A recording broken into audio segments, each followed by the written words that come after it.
चलिए अब हम बेसिक मैथमेटिक्स के सेकंड लेक्चर को शुरू करते हैं।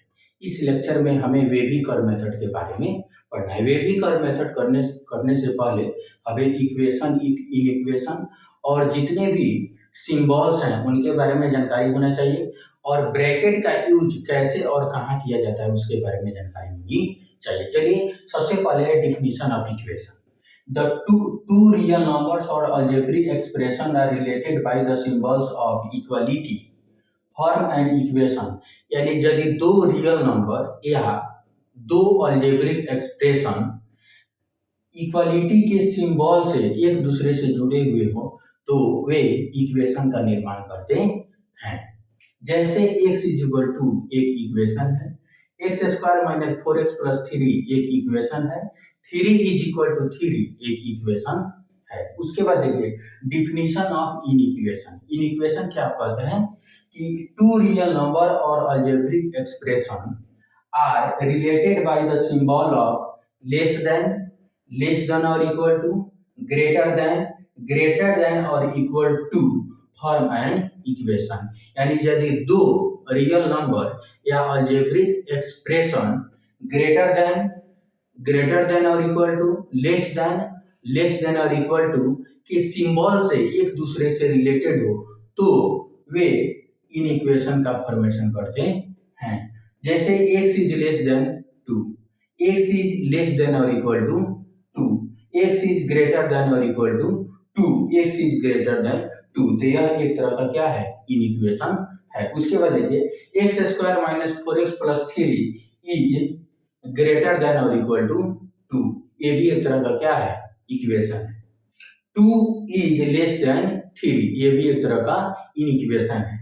3 इज ग्रेटर देन और इक्वल टू 4, ये भी एक तरह का इनइक्वालिटी या इनइक्वेशन है। उसके बाद वेविकर मेथड में हमें सिंबल के बारे में जानकारी होनी चाहिए। इस सिंबल को बिलोंग्स टू कहा जाता है, और आने वाले टाइम में हम सीखेंगे कि इस सिंबल का उपयोग कहाँ और कैसे किया जाता है। अभी केवल इंफॉर्मेशन के तौर पर इन सिंबल को क्या करना है, बचाना है। तो इसको क्या कहा जाता है, बिलोंग्स टू। इसको कहा जाता है फॉर और इसको कहा जाता है इंफिनिटी, और इसको कहा जाता है माइनस इंफिनिटी।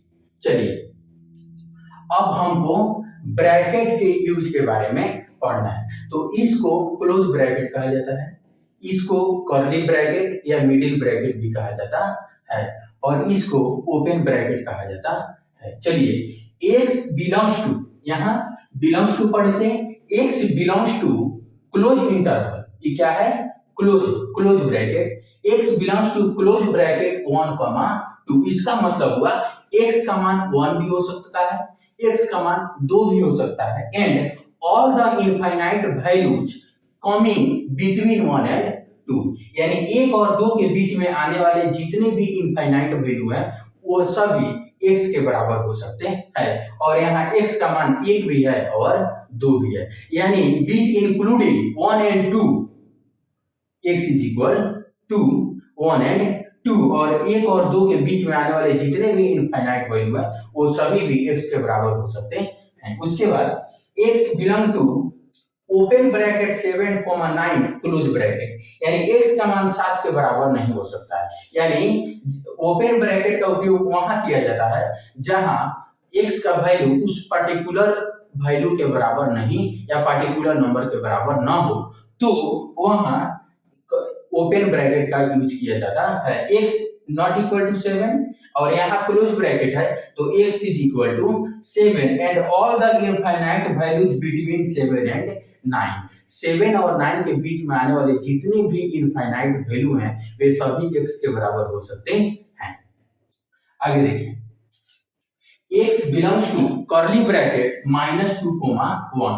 यानी x का मान -2 और x का मान 1, यानी x का दो ही पार्टिकुलर वैल्यू हो सकता है, वो क्या है, -2 और 1। यानी only 2 values of x, -2 and 1।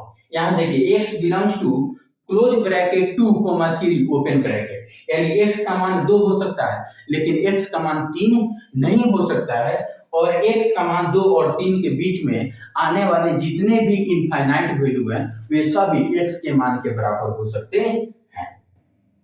तो वेवी कर्व मेथड में हमें डिफिनीशन ऑफ इक्वेशन या इनइक्वालिटी और यूज ऑफ ब्रैकेट और इस ब्रैकेट के में इस सिंबल का प्रयोग करके जो लिखा गया है उसका अर्थ, उसका मीनिंग क्या हुआ उसको समझे और फिर यहाँ सिंबल्स को देखें, उसके बाद ब्रैकेट के यूज को नंबर के साथ देखें और फिर इस वैल्यू को देखें और इसको अंडरस्टैंड भी किए कि x belongs to close bracket 2, 3 open bracket. इसका मतलब हुआ कि x का मान 2 हो सकता है लेकिन x का मान 3 नहीं हो सकता है और 2 और 3 के बीच में आने वाली जितनी भी संख्या हैं वे सभी x के बराबर हो सकते हैं।